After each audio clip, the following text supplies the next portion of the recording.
Now I know these things can be tricky, but today I'm going to tell you the 5 things that everyone should know about nutrition labels. Now, not all foods have nutrition labels, like apples and vegetables, and most of those foods that don't have them, they're a-okay to eat. It's the foods that have them that you really need to worry about. So that's why I'm going to help you decipher what's important and what you can kind of skim over. So let's start at the top. Serving size. So this here is a can of soup. You might think that the nutrition is for how many calories are actually in this can, when actually there are 2 servings in this entire can. So if you're like many people, you're probably gonna have the whole thing, maybe not.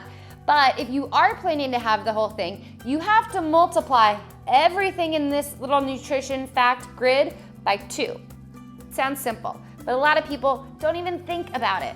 So something like a chia bar, obviously there's only 1 serving, it's a package, but something like granola, it's really easy to eat, more than 1 serving. So for something like this, you're gonna wanna measure it out. So some granolas, their serving size is like a half cup, and that is nothing. This one, thankfully, is 3/4 of a cup. So you wanna make sure that you check how big a serving size is and how many servings there are in the package. Super important. One confusing thing on nutrition labels are the percentages. People don't know what they mean. So the government comes out with a suggested daily intake for certain nutrients, micronutrients, macronutrients, and these percentages are how much of your recommended daily intake this item includes. So this is soup. For 1 serving, now remember, if you're gonna have this whole thing, that's 2 servings. For this whole can, this is half of your daily recommended sodium intake. It's kind of a lot. This has 16% of your daily recommended intake, which is pretty good. This one has actually 20% of your recommended fiber. So you wanna look at the things that are not so great, like sodium. You wanna keep those down. You wanna keep those percentages lower. And things like fiber, you wanna boost them up. Everything else is relative, and I'll get to those later. The third thing that you need to know when looking at a nutrition label is the list of ingredients. Now, you should know that when the ingredients are listed, they're listed in order of how much of that item is in this product. So if rolled oats are the #1 list ingredient, this is mostly made up of rolled oats. The next ingredient is cane sugar, which means there's a lot of sugar in this product. With something like the oatmeal, there's only 1 ingredient because it's literally just oatmeal.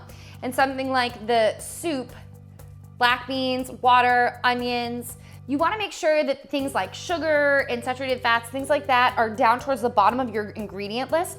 And then also, if you're looking at your nutrition label again, and you look at the sugars, and there looks like there's a lot of sugar in it, but you don't see sugar listed in the ingredients specifically, if there's something like a fruit, that means that the sugar is naturally occurring and it is not added. The 4th thing you should know about nutrition labels are the carbohydrate section. They're broken down. So fiber and sugars are carbohydrates. They're just different forms. Whereas the dietary fiber, your body is gonna digest it very, very, very slow, if at all. And with the sugars, it's gonna digest them very, very fast, and it might spike your blood sugar levels, making you feel more hungry than you were before you started eating. So you wanna keep your sugars low, your dietary fibers pretty high, 4 or 5. You don't want them too high because it's gonna make you go number 2. And then your total carbs, whatever. If you're eating a low carb diet, then obviously you want that to be low. If you don't care how many carbs you eat, if you're marathon training, then it doesn't matter how high it is. At the end of the day, you wanna make sure that your macros even out. I'm gonna talk about that in tip number 5. And the 5th thing that you should know about nutrition labels is how many calories, fat, carbs, and protein should you eat, right? You guys are all asking that. Well, the percentages, like I mentioned, are based on what the government thinks you should be eating. So it's based on a 2,000 calorie diet. So if you eat less than 2,000 calories, if you eat 1,800 or 1,600, then you wanna be a little bit lower than what they are recommending here. To find out exactly how many carbs and fats and proteins you need, it depends on what diet you're eating. So I'm gonna provide you guys some links down below to click on to find one that works for you. I usually go with kind of a 33 kind of ratio rule, or sometimes I'll do 50% carbs, 25% protein, 25% fat. I don't count my calories. I just kind of look at labels and I kind of know. I want my meals to have around 17 grams of protein, and I don't really look at fat and carbs because I know I'm eating them from good sources. Rice or oatmeal, I know the ingredients in them. When it comes to fats, olive oil, nuts, olives, they're things that don't necessarily have nutrition labels on them. So I don't count my calories, but when I am eating things that have nutrition labels, I make sure that the fat isn't like 25% of what I should be eating that day.